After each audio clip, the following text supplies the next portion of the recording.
Good morning, YouTube. Welcome back to the channel. Well, the season is upon us that we've harvested all our garden's fruit, and now it's time to show you guys what our plan is to keep this regenerative garden going.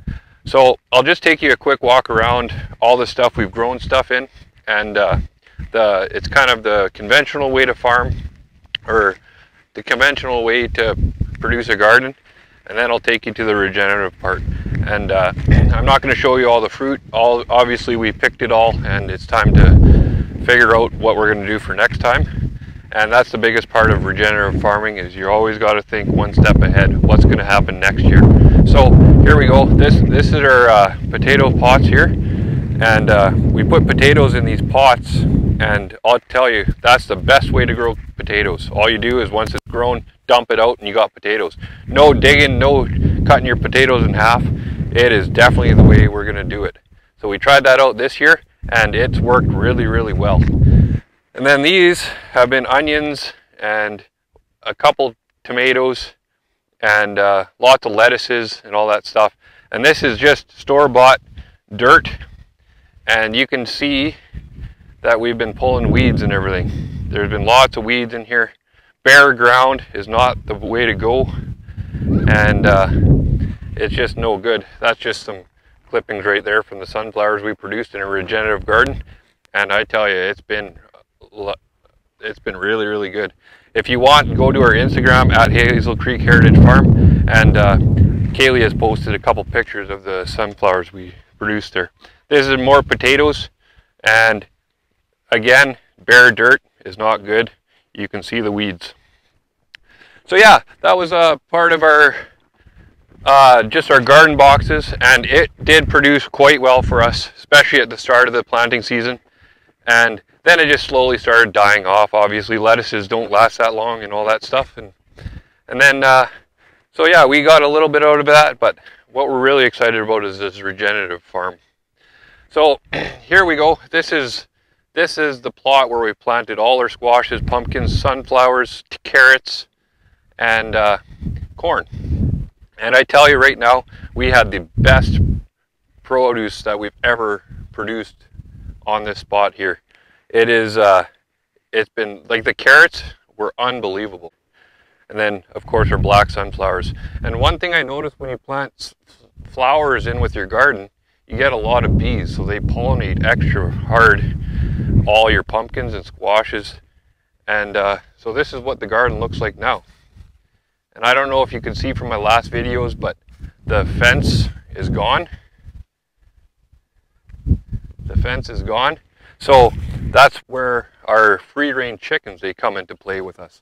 They're gonna cultivate and scratch around and poop, and they're gonna just replenish this garden here. So they're gonna take care of all these leaves and stuff. And the sunflowers, I'm just going to lay them down. I've already started, I'll show you what I mean. Just lay them down like that. And typically what we would do with all these useless pieces, we would take them out and burn them or put them in a pile.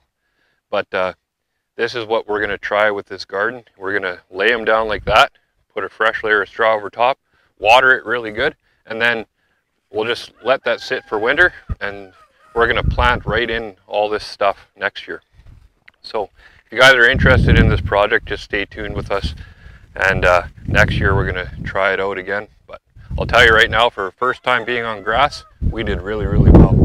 So the plan today is we're going to rip up this tarp here. You can see it's been a very hot summer, and this is a UV resistant tarp, and you can see all the splits that's happened. It's been so hot. But I pulled this up a couple times, just the corners, and felt underneath. Never watered once throughout that whole summer, and there's a ton of moisture. So today we're going to peel that off, and then we're going to spread this whole area with freshly manured straw from the chickens.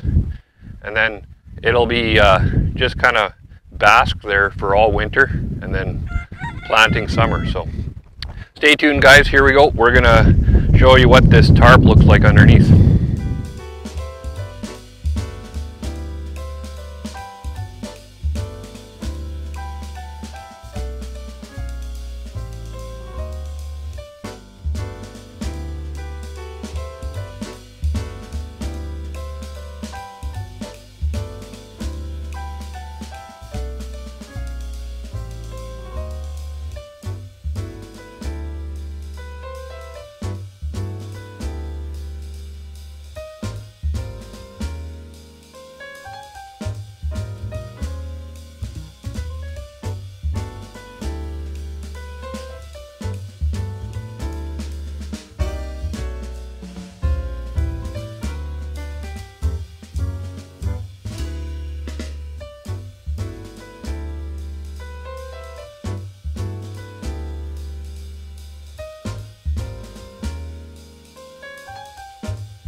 Wow, that is incredible. As soon as I pulled that away, I could feel the moisture coming from the ground, and it is unreal. If you look on the tarp here, look at all that moisture on the tarp.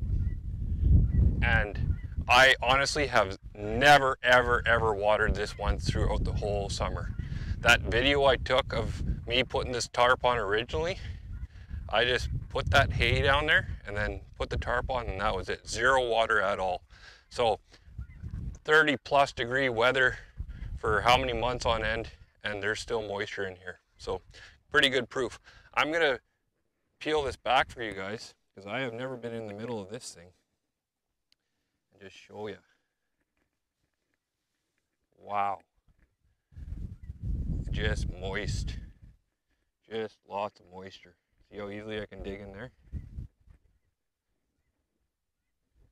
Look at that, eh? And zero grass. Remember guys, this was put right on grass, and now it's just dirt. So I expect, oh, you can just smell it too. It just smells like awesome, awesome soil. So that's just proof for you guys that this method is kind of working. And if I was a betting man, this garden will produce a lot better because I started early in the season to tarp this off, and that one not so much. So if I keep adding stuff to this, I'm pretty sure this will be a better garden. But I'm just going to show you guys, I'll find some bare patch of ground right here. Or no, I'll even dig up some straw here. Remember how I could dig with my hands in that tarp area? Look at this. Hard. Zero moisture in there. So yeah, that's pretty good proof that the tarp and straw method works, keeps the moisture in there, and that's probably the same moisture that happened when the snow was melting. So that's pretty cool. So yeah, I got that all peeled off now, and you can see for next year, that's going to be twice as big. So we're going to plant right into all that stuff. So that's pretty cool. And you can see the chickens there, they're doing their job, and you can see them in the tarp garden that we produce stuff in. Look at that, they're just digging in there, getting all the seeds, scratching. That's exactly what we want to see. That rototiller business is no good. We're going to use livestock and see how that works. So yeah, here we go. I'm going to end this video here. There's a lot of work to do to cover this, and I will take some clips of that, but we'll call this part 1. And I hope you guys are finding this interesting. I am extremely excited about this whole idea and how it's working. And just to expand from here is only going to get better. So it's not over yet. It's not plant your garden, get your veggies, and call her quits. It's an ongoing thing. We need to stay conscious on what we're doing and how we're going to replenish what we just drew out of the soil. So that's our goal here. We're going to put some green matter on there, and we're going to make sure it's nice and moist, and then hopefully we get a lot of snow this year, and it's just going to add on to the value of these 2 plots here. So yeah, stay along with these videos, guys. I hope you're interested in them like I am, and just maybe you guys can comment and maybe tell me something I'm doing wrong. Like I said, we don't know much about gardening. We're just starting on this journey as a whole, and I just know that we got a lot more veggies than we did last year. And one thing I want to say too is we probably pulled a handful of weeds out of that garden there. We were not busy every single weekend pulling weeds out of this garden. It's just taking care of it for us. So thanks again for watching, guys. This will be part 1, and I'll take some time lapses of what I'm doing to cover this. So we'll catch you in the next one.